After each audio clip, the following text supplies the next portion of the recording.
Altered States from 1980 is a very odd, peculiar film directed by Ken Russell. I say that as if any of his other works are even anywhere close to ordinary. For example, The Devils, in which a bunch of nuns get together and have a big, long orgy. It was a very controversial movie then, and also probably still to this day, though it depends on who you ask. Then you have the musical Tommy, based on the Who album. There's a lot of big stars in this, such as Elton John and Tina Turner. They're probably the highlights. Mostly, it's a satirical film about a deaf, dumb, and blind kid who's a master pinball player, but sort of similar to The Wall, there's this dark underlying story to all of its imagery, telling the different ways Tommy has been mistreated as a disabled person. However, it's depicted in a mixed tone of disturbing absurdity. There's this really weird scene, for instance, where he gets molested as a joke by his cracked out, perverted gay uncle. Original.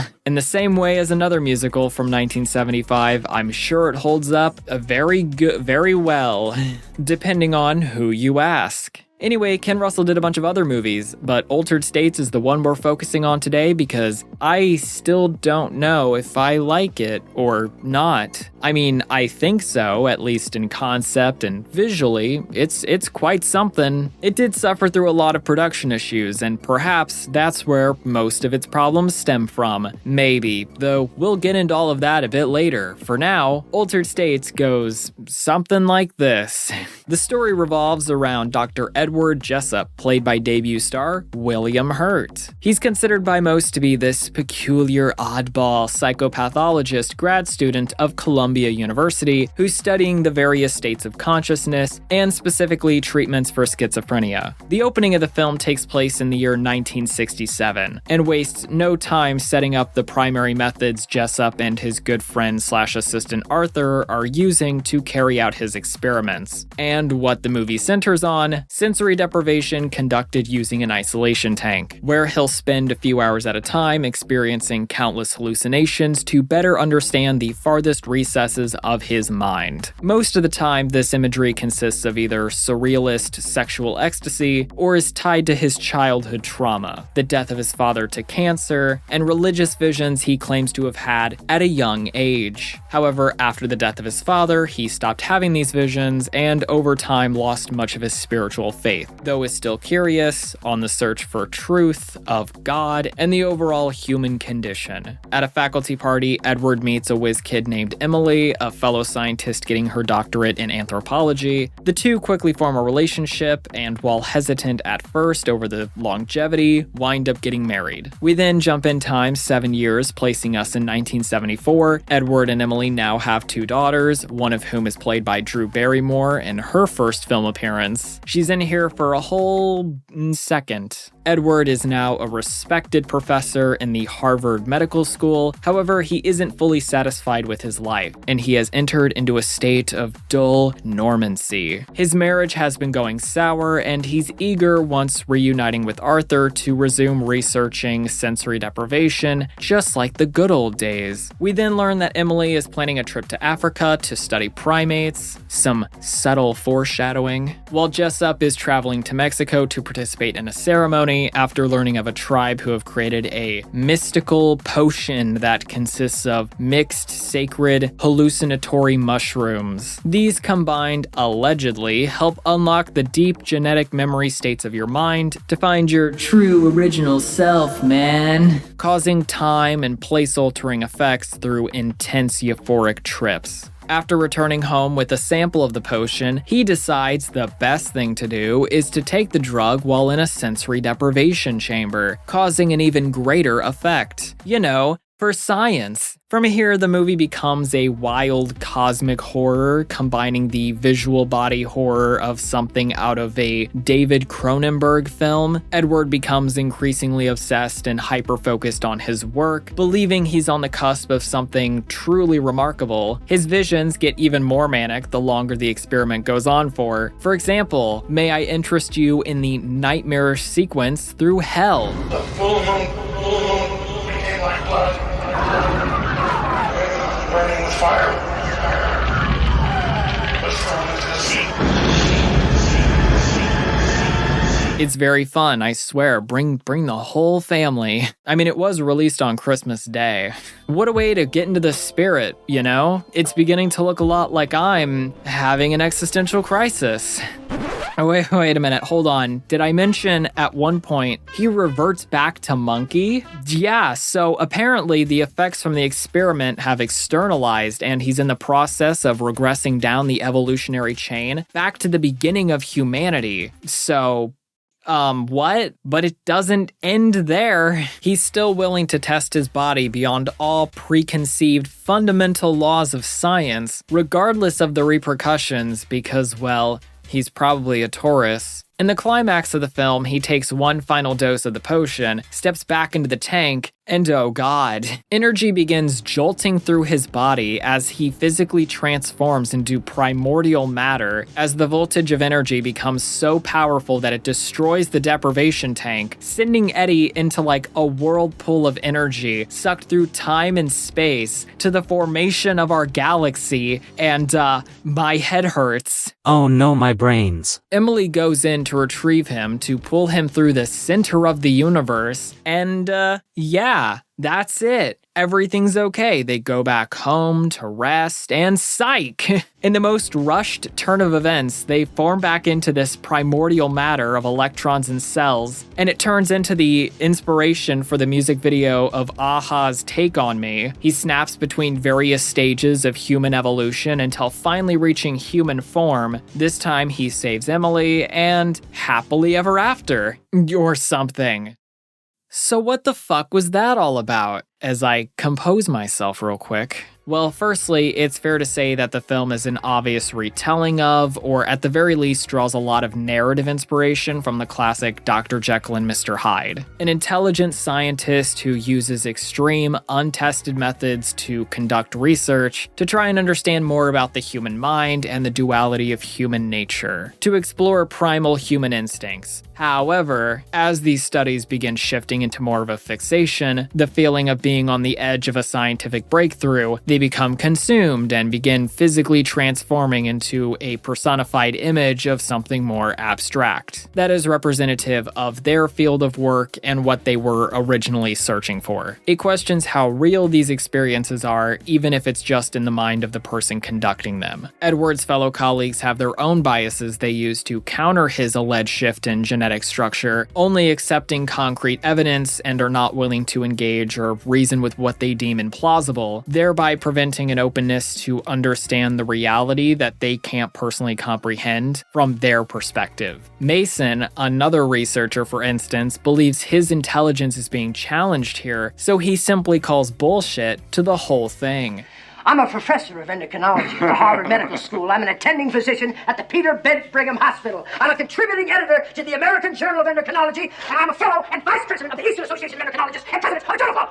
And I'm not going to listen to any more of your capitalistic, quantum, friggin' dumb, limbo, mumbo jumbo. Only to later be proven otherwise. Of course, being called Altered States, it deals a lot with the philosophical concept of consciousness, kind of, as in our awareness, the ability to self-control, gain knowledge through introspection, critical and abstract thinking to understand our environment. But human consciousness has many caveats: self-doubt, overanalyzing, and our need for conclusive answers. To solve the things that cause us fear and uncertainty, such as our morality, some even believe that human consciousness is so dangerous and a detriment to our overall well-being that we'd be better off without it. Except that would affect our empathy towards others, though some already lack that as it is. The setting is also something I think that's worth noting, for much of the core ideas and values in Altered States are very telling for the time in which it takes place. Similar to another movie I've mentioned numerous times, Beyond the Black Rainbow, explores the change in attitudes between the 60s, a blissful idealistic time, experimenting with psychedelic drugs to expand the human psyche and reach a state of total inner peace, versus the cynical conservatism that started ramping up in the mid-70s and carried through the rest of the decade and into the 80s. The hippie counterculture generation was now middle-aged, started having families, and had gone from once a rebellious, carefree, youthful mindset to instead rely on those good old family values. Essentially, they became their parents. Anywho, Altered States conveys these changes into the 70s through Eddie. He gets so caught up in this drug-soaked journey that he almost rejects the responsibilities of parenthood and being a loyal husband. There's a scene where he sleeps with one of his students, and it's really, gross. Contrast that with the ending of the film, after he has his little ego death. It's very telling for the changing times as the message shifts from a freedom from settling down to embracing and finding the importance of family and of marriage, true love. In saying all of that, I'm honestly not a huge fan of this ending. It's an incredibly rushed conclusion, and the idea that all Edward needed was to fight this internal conflict by convincing himself that none of it was actually real, that what is real is right in front of him, aka staying married to his wife. Compared to the rest, after all this character went through, the movie plays it surprisingly safe here. All strains can be worked out through the power of very experimental,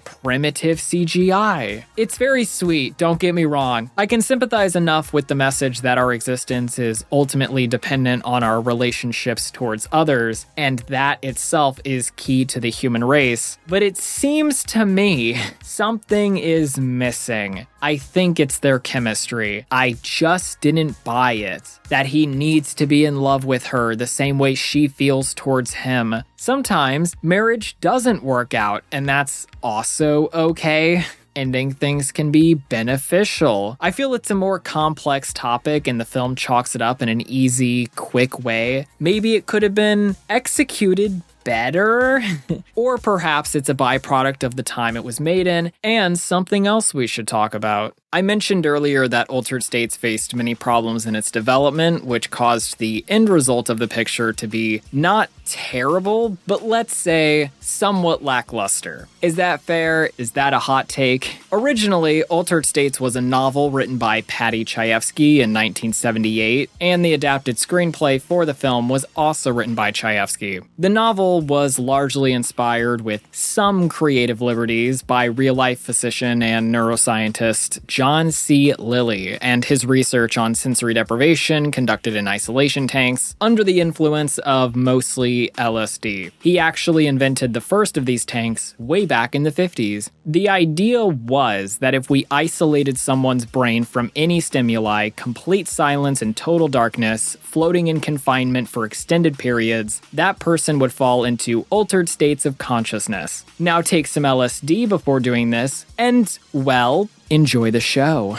Unlike in the film, John claims to have had a positive experience writing in his autobiography, The Center of the CYCLONE, aka what Eddie became towards the end, that the lack of distracting allowed me to program any sort of trip that I could conceive of. This freedom from the external reality was taken as a very positive point, not a negative one. I traveled through my brain watching the neurons and their activities. So obviously, Altered States observes this under a more negative, completely horrifying lens for the sake of horror and shock. John never modified his genetics or became a gorilla, which isn't a bad thing. Some point out the science being inaccurate and idiotic, but I'd argue that the movie never really takes itself too seriously, intentionally or not. It is science fiction after all. Elevations and inaccuracies are bound to exist for the sake of cinema storytelling, though it's still interesting to compare the real study to the fictional depiction. Early on in the production, before Ken Russell was set to direct, there was allegedly 5 other directors who turned it down. That list included Steven Spielberg, Stanley Kubrick, Sidney Pollack, Robert Wise, and Orson Welles. They wanted someone who had a great sense of visual imagination. This is how they settled on Ken Russell for his track record of delivering high spectacle. And I do mean high. Everything he touched morphed into a fever dream. So that's good. They had him on board. Unfortunately, halfway through production, there was a falling out between him and writer Paddy Chayefsky. This was due to countless creative differences. The two fought over who had more control in the project. And it's assumed that based on Chayefsky's screenplay, he wanted the film to primarily be a serious drama in terms of tone, something treated more as deeply profound, and Russell, well, saw things differently.